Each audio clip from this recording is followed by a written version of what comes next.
and some people struggle to clearly find earlier verses in the Bible that describe Jesus as God, or Jesus present during the creation of the world. But there's something they don't know, though. John's ideas are not new. He's actually just rephrasing ideas from earlier places in the Bible, which leads to our final passage to investigate. While Jesus himself made several statements implying that he existed hundreds of years before he was born, there is actually at least one other writer who mentions Jesus' role in the creation of the universe. It's Paul in Colossians 1:15-16. This verse is hiding something spectacular involving the creation of angels and their role in our world. Prepare to have your mind blown. The Son is the image of the invisible God, the firstborn over all creation.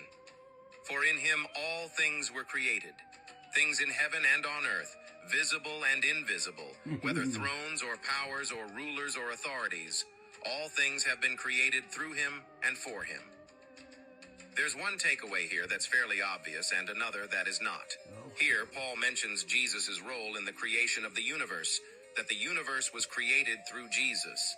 Elsewhere in Acts 17, Paul talks about the God who created the world and everything in it.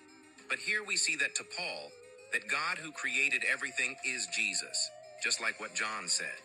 Now we know that John didn't just make up this idea, but other biblical writers shared it too. But the hidden layer of this passage is what's most fascinating. It seems strange at first that Jesus created things in heaven and on earth, thrones or powers or rulers or authorities. In English, it reads like these powers and authorities are just human kings or rulers, but in English, the translation is somewhat obscured. So what happens when we look at the original Greek language? What do we find? So remember the verse said by Jesus, thrones or dominions were created. Well, there's nothing real strange about the Greek word for thrones. But the Greek word used for dominions has a secret.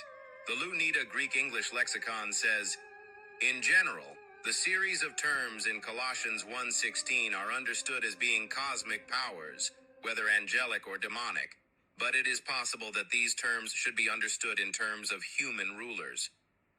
I would argue that that last part, based on the context, is actually incorrect. It may include human rulers, but some of these terms are exclusively supernatural. This verse itself actually stated that we're talking